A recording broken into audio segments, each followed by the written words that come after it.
I was wondering what I would call this video and what I'm going to title it, but I'm pretty sure I know what I'm going to title it. Now I'm looking at all these kind of creases at the back that I would normally smooth, but let's just do this video. This is really part 3 of the solar eclipse in Gemini video that I did 2 days ago. And there were 2 parts to the one I did 2 days ago. I wasn't intending to do parts. I wasn't intending to talk for as long, but there was flow and I was talking and I wanted to share the information I wanted to share and I wanted to keep going, and I didn't want to re-record because I liked some of the stuff that had sort of spontaneously happened in the first recording. So here I am, and here I was, and I kept going. But after the second video, it felt like there was so much content. I was sort of exhausted by the time I was done, except that I remembered that there was one thing that is important to mention. There's a transit that is happening tomorrow.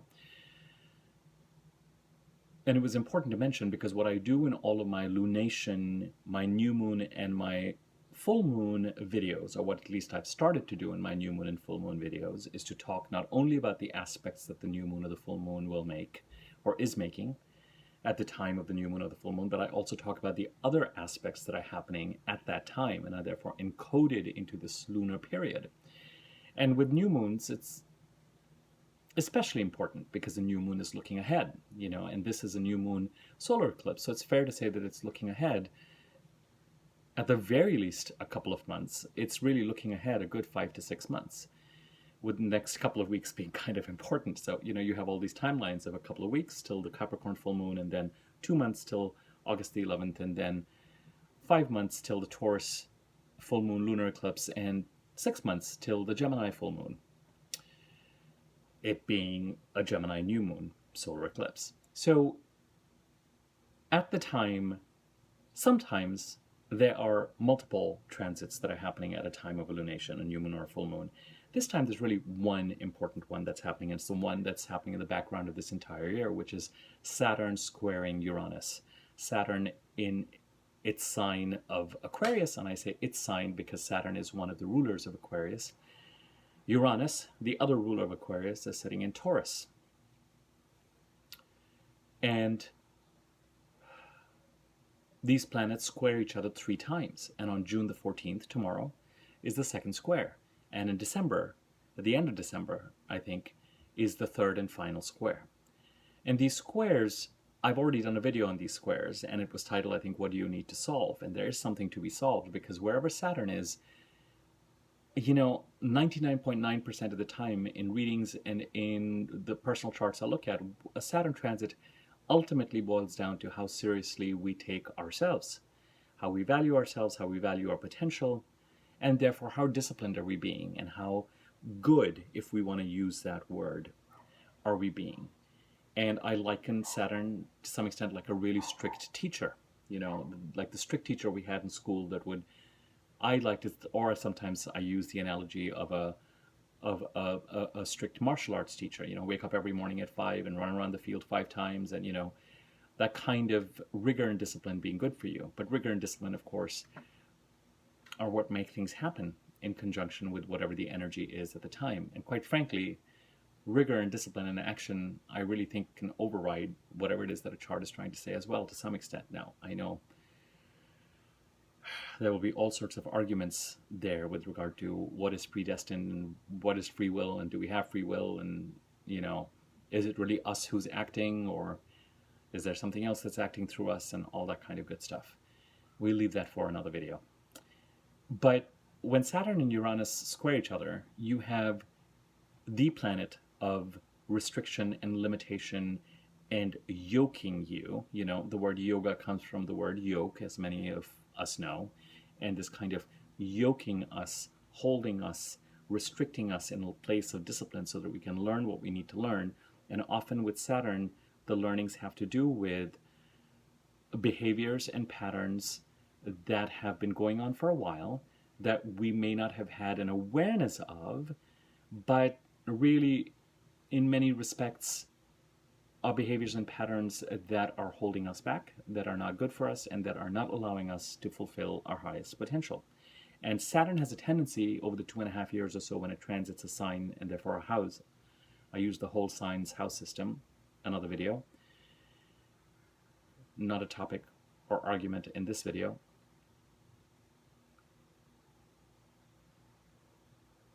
But during those 2.5 years, Saturn has a tendency to keep repeating the lessons over and over again, because we have a tendency, when we're dealing with long set behaviors and patterns, to keep repeating those patterns, or finding the adoption or the changing of a habit, a very Saturnian word, a very Saturnian concept in terms of discipline and what are our habits and what makes us productive and what is good for us. And really what is good for us is around where we, you know, where we value ourselves, where we hold out for ourselves, where we have a sense of self-worth, where we treat ourselves with and our potential with respect and create what we want to create here with a sense of discipline and rigor and self-love. It's strange to think of Saturn as a planet of self-love, because traditionally it's always been seen as the malefic, as the difficult planet, as the bad planet, as the planet to be feared. I'm telling you, in my experience, and by now I have some experience, where some of the more things that are getting encoded in conventional Western astrology, I find to be true. I find that Saturn does, once the lessons are incorporated, by the time it leaves a particular sign, does have a tendency to reward us. Saturn can, during the time it is going through a particular transit, really build a very, very strong foundation for what is to follow. The issue with Saturn always is to start to pay attention to what is the path of least resistance for us that is not serving us wherever it is that is transiting. And it is transiting in the sign of Aquarius, but it is also transiting in a house in your chart. And that house is where Aquarius sits, whatever that house stands for. Uranus is kind of the opposite energy of Saturn insofar as it's a planet of liberation. It's a planet of sort of breaking our shackles and moving us to a path that is more authentic to us, and creating almost quantum leaps of liberation and authenticity and understanding and freedom. And it can therefore be somewhat rebellious. It is certainly independent. It is breaking free of a lot of yokes, but there is this notion or idea that the breaking free of yokes is so that we can be free to move forward towards our authentic self or authentic potential or a sense of purpose, or break free of restrictions. And in some ways both planets are serving the same purpose, which is to move us towards our fullest expression of ourselves. One does it through identifying and pinpointing what needs to change, and keeps kind of smacking us over and over and over again. Did you learn this? Did you learn this? Did you learn this? Here's it again. Here's it again. Here's it again. Can you master this? Please, can you master this? Because moving forward, it will not serve you. It will hurt you. And Uranus is like, we've had enough of this. The pressure cooker's built. I'm breaking free of this. And situations and things happen that are just like freedom, freedom, freedom, freedom, freedom. More authenticity, more authenticity, more authenticity. Rebellion, rebellion, rebellion.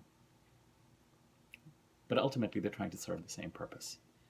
When Saturn squares Uranus, again, Saturn being the slower moving planet in this case, the work that Saturn has to do frees, and because they're squaring each other, the work that Saturn has to do frees Uranus to continue its job, wherever it is in your chart.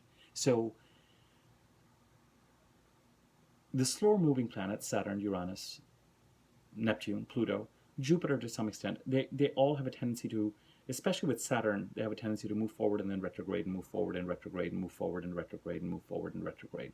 Certainly with Uranus, Neptune, and Pluto, this becomes really pronounced. With Saturn, it's present too. With Jupiter, it has a tendency to move forward, retrograde, and move forward through a sign. So it's 3 phases: forward, retrograde, forward with Jupiter. With Saturn, and then Uranus, Neptune, and Pluto, as it works its way through the number of years that it's going to work through a sign, it's sort of a back and forth. And so it moves forward, and then right now Saturn is retrograde. So it's a time of, we can always use the word reflection with a retrograde planet, integration, going over the same patch of ground to some extent that it's been going over since December, the middle of December of 2020, because Saturn first came into Aquarius in the middle of December 2020, and this is the first time it's going retrograde. So it has pretty much entered the early teens of Aquarius, the 30 degrees in a sign, and is now moving back again, and then will go direct. So it's, if you want to think about lessons related to the path of least resistance where Aquarius sits in your chart, then there's an integration phase going on. But the planets square each other tomorrow. And so we're reminded, because this new moon solar eclipse carries themes with it of investigating, reflecting, deception, martyrdom, self-deception, self-delusion, dealing with challenges around being overly spiritual or retiring in some part of our chart or some part of our lives that goes back to 2015, 2016. There are 2 videos all about this. You can listen to those. Even though the Saturn-Uranus square is happening in different parts of the chart, you know, the new moon was in Gemini, it's squaring Neptune in Pisces, so that's where the energy is. The Uranus and the Taurus parts of our chart are also active with the square, and it's an ongoing conversation. The ongoing conversation is, what do you need to do in the Aquarius part of our chart, of your chart, of our chart, of our charts, of all of our charts? It's a different house for everybody. Well, for everybody with the same ascendant, it's the same house, but different video, getting too technical. Where is it that you're going to be needing to or looking to make some sort of a commitment to yourself, to someone else, and what is the path of least resistance to you in that part of the chart? That's how, in a nutshell, you kind of have to, at the very least, look at and answer this Saturn question. Where is there greater discipline required? Where have you been messing up? And this messing up can be in the way you treat something or someone else. It can be in the way you're treating yourself, allowing yourself to be treated. Boundaries, patterns, beliefs, actions that are not working. And so Saturn is going to come up again and again and go, straight and narrow, straight and narrow, straight and narrow. What is the right thing to do? What is the good thing to do? What is going to maximize your potential? The answers aren't always easy, but it will come up over and over again. Why have I left so much headroom?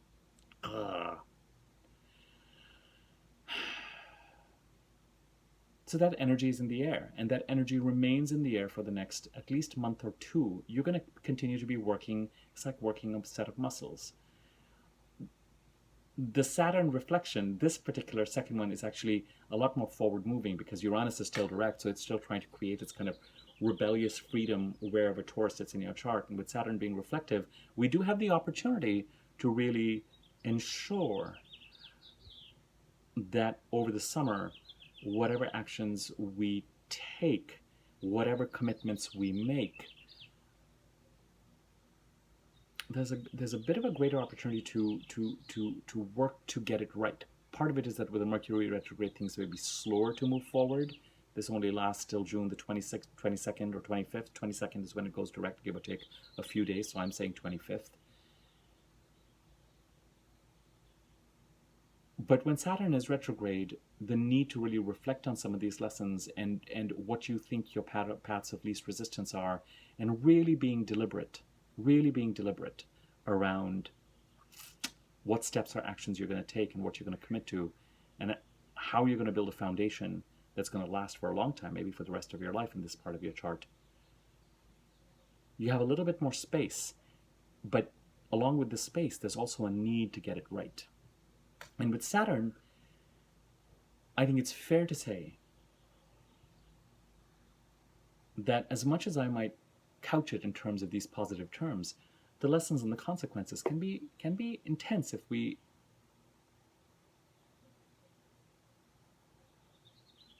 don't learn the lessons that we're meant to learn. So we've got to take the Saturn transit seriously, because by not taking the steps that you're required to take in the sign of Aquarius and where it sits in your chart, you could lose the opportunity to upgrade your life, and you could end up choosing the path of least resistance that then, moving forward, will be felt in a challenging way, will be felt in a negative way. There will be negative or challenging consequences to it. You know, it's funny with the eclipses in Jupiter and Saturn. They kind of behave. The North Node eclipses in Jupiter kind of have a tendency to behave in a similar way, and the South Node eclipses in Saturn have a tendency to behave in a similar way. Insofar as with the South Node and with Saturn, there is this idea of removal. With the South Node, it's a removal of past life strengths and samskaras. Let's just call it that. And if that word, if samskara does not make sense to you, ignore it. It's a past life encoded strengths that are no longer serving their purpose, but you subconsciously get pulled into, no longer working for you, have to be shed. With Saturn, it's boundaries, patterns, beliefs. How seriously are you taking yourself? How are you allowing others to treat you, and how you're treating others? And it's very, very, and the consequences, frankly and bluntly put, of not releasing your South Node and not availing of Saturn's lessons and the ability to upgrade, the consequences can be an unfulfilled life. That's not fun. And I'm sorry, I don't tend to, become, but, if you're looking at an astrology video or someone consults with me, then part of what my responsibility is to spell it out the way it is. And with the North Node, of course, it's a question of leaning into, and it creates its own turmoil and change, but at least there's growth. At least there's, at least it's not a dead horse.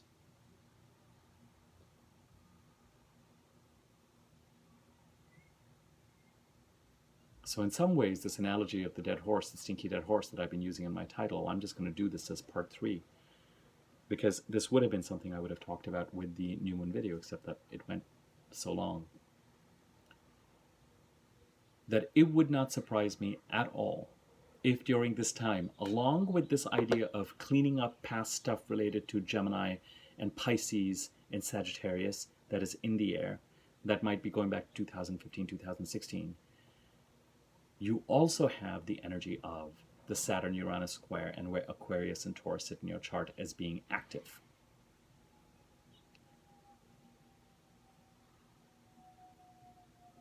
And as I said, there's a backward-looking closing out of a chapter that is very present, and there's a need to finish stuff up and tie up loose ends and close out what needs to be closed out once and for all so that you can be free to move forward, because there's also a very forward-looking energy.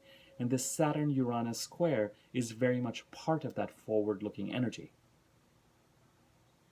So some reflection on what is coming up for you where Aquarius sits in your chart, and what are the lessons there with regard to your boundaries and patterns and behaviors that are no longer serving you and that could potentially lead to an unfulfilled life, and may have to do with the way you allow yourself to be treated, treat others, somewhere the idea of self-worth comes up again very strongly. And with Saturn, there can be binding commitments sometimes. So, it's interesting to me that Venus and Saturn, you would think that Venus's alignment with Jupiter would be stronger, and it is a strong alignment, but Venus and Saturn also have a pretty strong alignment. Saturn glories in the sign of Libra, that Venus rules. And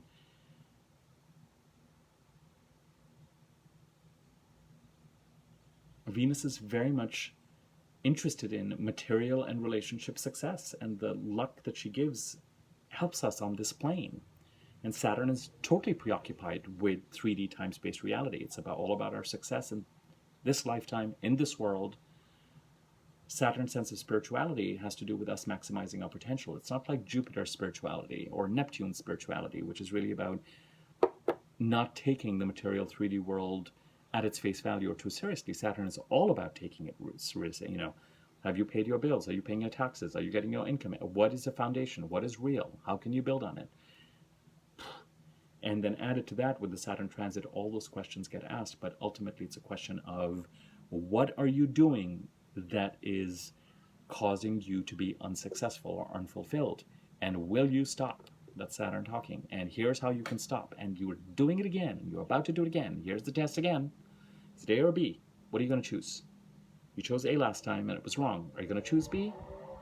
Or because it's harder to choose B, because it's not the path of least resistance for you, you're going to choose A again, but I'm going to deliver bigger electric shock to you so that you can master this and master this and master this by the time I'm done. So take that seriously.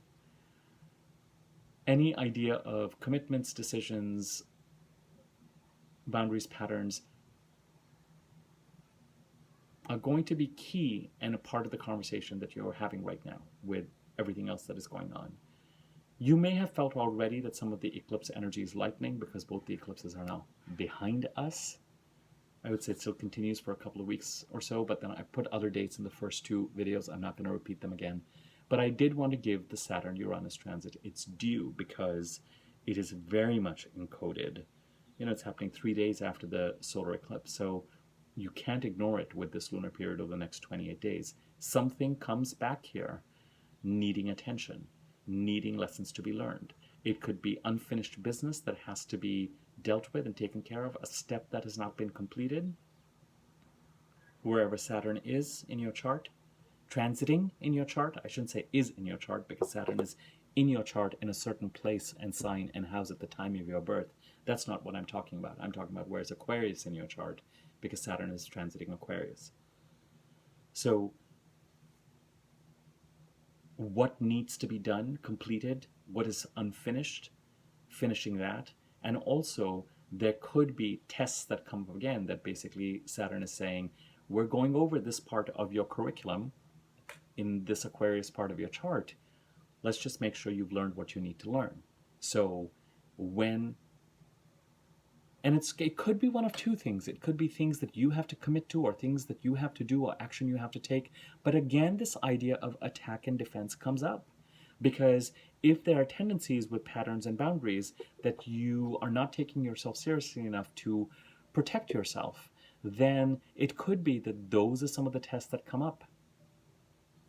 And there's a sense of, you got to get this right, because if you don't get this right, then there will be a consequence that will make you unhappy. So the actual unhappiness of building a weak muscle that allows you not to make the same mistakes over and over again is much less in comparison to the unhappiness of the consequence if you follow the path of least resistance. I will put a link to the original Saturn-Taurus video, Saturn-Uranus video that I did, and place it at the end of this one. If you found this video useful, feel free to share it. This is really much more of a completion video. I will place a link to the very first of these 3 new moon solar eclipse videos in the description box, so you can go there. This one out of the 3 stands a little separately because it's just about the Saturn-Uranus square. It's really a reminder more than anything else, but you can go back to that and watch the other 2 in sequence. Found this video useful, feel free to share it, tell your friends about it, subscribe to my YouTube channel, click the bell icon in order to be notified when I do new videos. My email address is in the description box. You can write to me to inquire about rates for personal readings, and I can also make you an easy-to-read version of your chart that tells you which planets are in which houses and which signs and what those houses stand for, so you can inquire about those rates as well, and we can take it from there, okay? Now we're complete with the solar eclipse.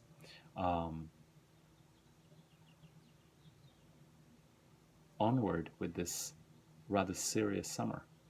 Take care.